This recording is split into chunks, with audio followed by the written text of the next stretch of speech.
نوری پہ ہوتی ہے، ہزاروں سال نرگس اپنی بے نوری پہ ہوتی ہے، بڑی مشکل سے ہوتا ہے چمن میں دیداور پیدا۔ یہ تھے ہمارے استاد محترم حضرت مولانا مفتی محمد اسجد صاحب دامت برکاتہ، استاد حدیث مدرسہ فیضان الرحیمی مرزا پور۔ اب میں ان کے بعد اپنے محترم و مکرم حضرت مولانا ریحان غنی صاحب کو مدعو کرنا چاہتا ہوں، وہ تشریف لائے اور مولانا کے تعلق سے اظہار خیال فرمائیں۔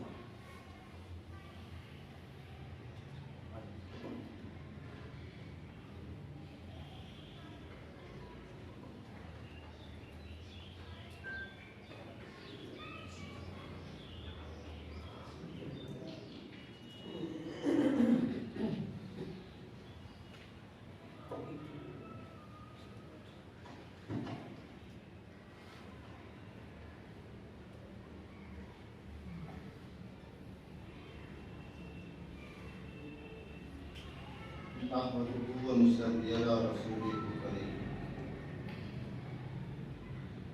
أعوذ بالله من الشيطان الرجيم بسم الله الرحمن الرحيم كل نفس ذائقة الموت۔ حضرات علماء کرام کان کے پیچھے لگا دیں اور عزیز طلباء، آج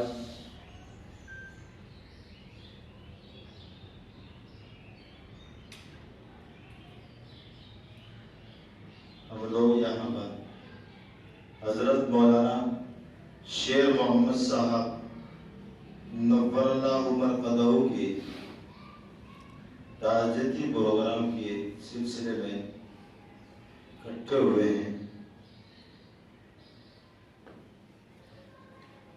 حضرت مولانا کے بارے میں مفتی صاحب نے ماشاءاللہ پورا تفصیل سے ان کی زندگی کے بارے میں بتایا، وہی کافی تھا، لیکن چونکہ مولانا افتخار صاحب نے اصرار کیا کہ آپ ان کے قوم کے ہیں، آپ بھی تھوڑا سا ان کی زندگی پر روشنی ڈالیں۔ چنانچہ میں ان کے حکم کے مطابق حضرت مولانا کے بارے میں تھوڑا سا بتانا چاہتا ہوں۔ حضرت مولانا ایک ایسے خاندان میں پیدا ہوئے کہ وہاں پر علم عرفان قرآن دین کوئی بات نہیں تھی، اور وہ ایک چھوٹے سے مکتب میں ایک معمولی تو نہیں کہہ سکتے لیکن ایک عام حافظ جو مسجد کا امام چھوٹے چھوٹے بچوں کو پڑھاتا تھا، ایسی جگہ پر رہ کر کے حضرت مولانا نے قرآن کریم کو حفظ کیا، اور ایسا بہت کم ہوتا ہے چھوٹے بچوں میں ابتدائی بچوں میں بیٹھ کر کے ایک آدمی حفظ کر لے، لیکن چونکہ اللہ نے انہیں ایسی صلاحیت دے رکھی تھی، ایسا ان کا حافظہ تھا، اللہ نے انہیں بچپن سے ہی ایسے مقبول کیے ہوئے تھا کہ اللہ نے ان کو حفظ کرایا، اور پھر انہوں نے رائے پور میں داخلہ لیا، 4 سال وہاں پڑھے۔ جیسے وہاں سے 4 سال کے بعد وہ گاؤں میں آئے، پہلی بار میری ان سے ملاقات ہوئی۔ میں گاؤں میں رہتا تھا، پہلے میں دلی رہتا تھا، تو کچھ دنوں پہلے میں دلی سے گاؤں میں آیا تو میری پہلی بار ملاقات ہوئی مولانا شیر محمد صاحب سے۔ تو میں نام سنتا تھا مولانا شیر محمد صاحب کوئی ہے گاؤں میں، میری ملاقات ہوئی، قاری صاحب میرے ساتھ میں، تو قاری عبدالقیوم صاحب یہاں بیٹھے ہوئے ہیں۔ میں نے ان سے معلوم کیا کہ مولانا کیا کہاں پڑھ رہے ہیں آپ، کیا کر رہے ہیں، کیا معاملہ ہے بتائیے ذرا۔ کہا میں نے ابھی 4 سال رائے پور میں پڑھے ہیں، ابھی دارالعلوم دیوبند جانے کا میرا ارادہ ہے۔ میں نے کہا کب جاؤ گے؟ کہ بس ابھی 2-4 دن میں چلے جاؤں گا اور جا کے داخلہ لوں گا۔ تو میں نے کہا بھائی حضرت اگر آپ 2-4 دن کا نام لیں گے تو وہاں تو اتنا بند ہو جائے گا مدرسے میں فارم ملنے اور داخلہ کی جو فارم ہوتے ہیں جو اس کی وہ ہوتا ہے سسٹم وہ بند ہو جائے گا اور آپ رہ جائیں گے. میں نے کہا اگر آپ کو داخلے لینا ہے تو آپ آج ہی تیاری کر لیجیے اور گھر کو نکل جائیے آپ. چنانچہ انہوں نے میری بات کے اوپر توجہ دی. وہ آدمی ایسے تھے کہ وہ کسی کی بات کو نکارتے نہیں تھے اور کسی کی بات کو وہ مطلب ہلکے میں نہیں لیتے, اس پہ مطلب زور دے کے توجہ دے کے اس پہ عمل کرتے تھے. تو انہوں نے کہا کہ یہ بات تو آپ صحیح کہہ رہے ہیں. میں نے کہا بھائی کل نکل جاؤ, اگر میری بھی ضرورت ہو آپ کو تو میں بھی آپ کے ساتھ چلا جاؤں گا. چنانچہ انہوں نے مجھے بیچاروں نے کہا کہ اچھا پھر کل کو ہم نکلتے ہیں. ہم گئے, اتوار کا دن تھا. جیسے میں نے ان سے بتایا کہ بھائی فارم ملنے بند ہو جائیں گے, وہ فارم ملنے واقعی بند ہو گئے تھے. تو میں نے چونکہ میں دارالعلوم دیوبند سے میرا اچھا خاصا تعلق تھا, جمعیت میں رہتا تھا میں, تو میں نے کسی ایک طالب علم سے وہاں سے ایک فارم میں نے حاصل کیا اور اس فارم کو بھرا, اس کو فوٹو لگانا تھا. اور اس زمانے میں فوٹو کھنچوانا بڑا معاملہ تھا. 1-2-4 مسجد تھی وہاں, وہ اتوار کے دن بند تھی. تو بڑی مشکل سے بہت دور جا کے بازار میں نے ان کا فوٹو کھنچوایا. 1-1.5 گھنٹے کے بعد میرے وہ اتوار کی چھٹی رہتے, بند رہتے ہیں مارکیٹ وہاں. چنانچہ انہوں نے اپنے فوٹو کھنچوایا اور شام کو فوٹو کھنچوا کے اپنے ظہر کے بعد ان کا فارم بیچاروں کو جمع کرا دیا. اور شام کے اثر کے وقت میں بولا مولانا سے, بھائی مولانا صاحب یہ بتائیے آپ کا کیا ارادہ ہے؟ تو مولانا کہتے ہیں کہ بھائی میں تو یہ دے جاؤں گا اور آپ چلے جاؤ.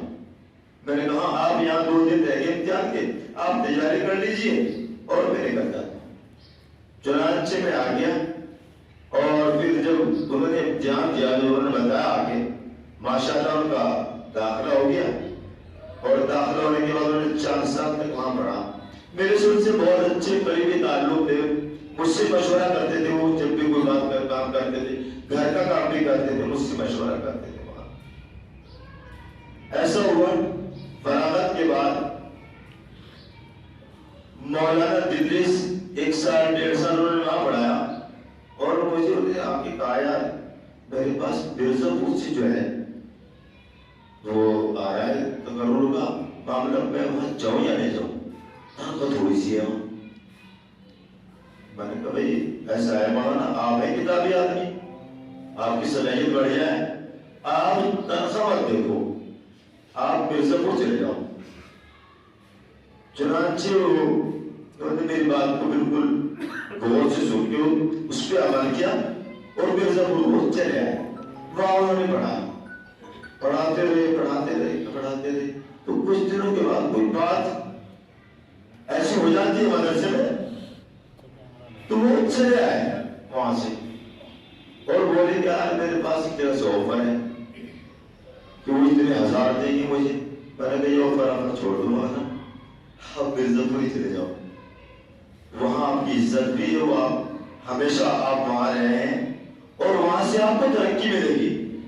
چنانچہ اس شخص نے اتنے پاس صلاحیت آدمی, اتنا بڑا عالم, میں تو چھوٹے سے آدمی, میرے سے بولنا بھی نہیں آتا ہے, چلنا بھی نہیں آتا, دیکھنا بھی نہیں آتا, میرے اخلاق اچھے نہیں اور میرا کچھ مطلب میں کچھ بھی نہیں ہوں. اس آدمی نے, اس عالم نے, اس شخص نے, کمال ہے اس آدمی کا, اس نے میری بات کو مانا اور وہ واپس چلے گئے.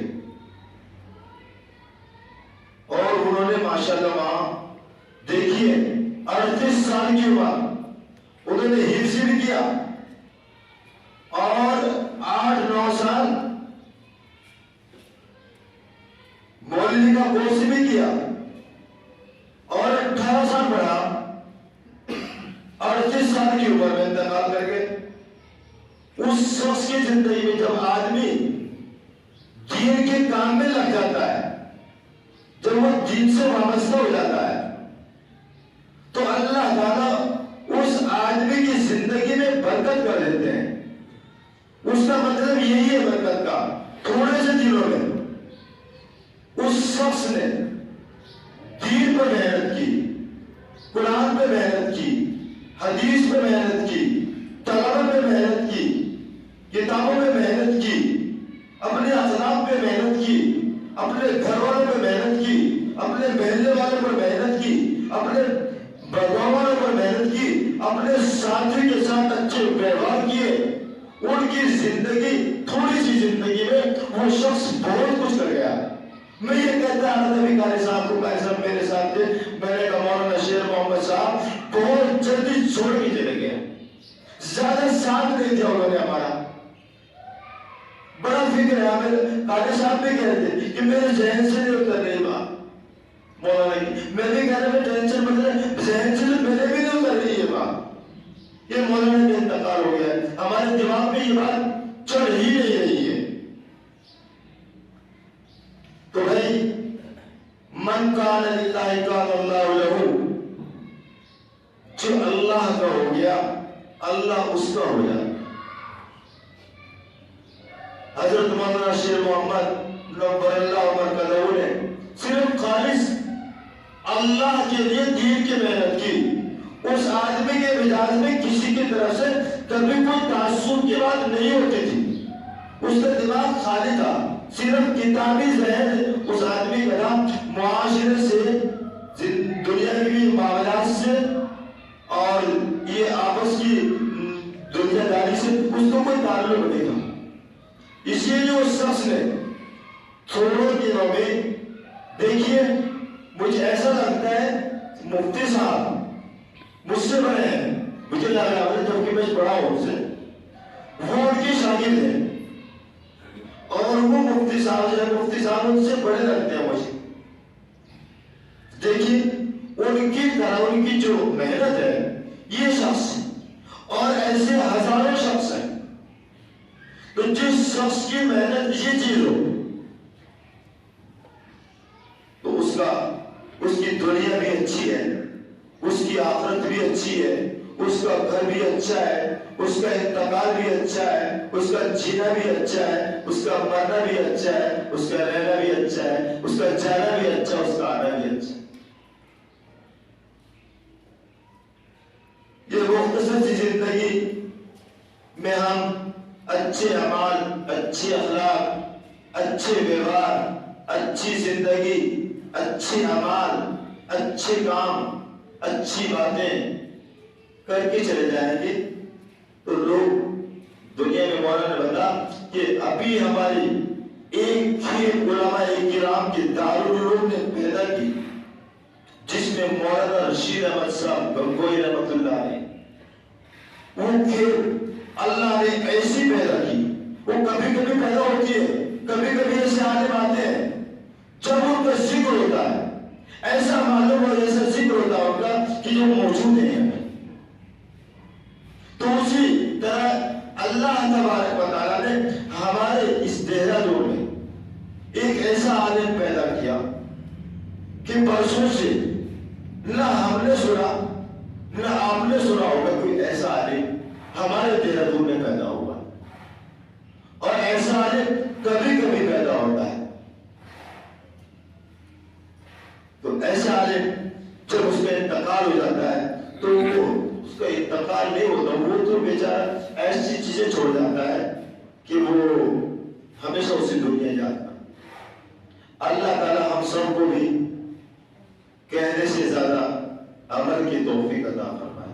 وآخر دعوانا ان الحمد للہ۔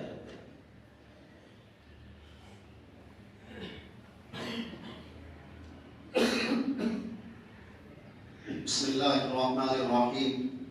قال النبی صلی اللہ علیہ وسلم تحفظ المؤمن الموت، رواہ البیہقی فی شعب الایمان۔ حضرات محترم، آپ اہل علم ہیں اور جانتے ہیں کہ انسان دو چیزوں کے مجموعے کا نام ہے، روح اور جسم۔ پھر انسانی اور عام حیوانی روح میں فرق ہے۔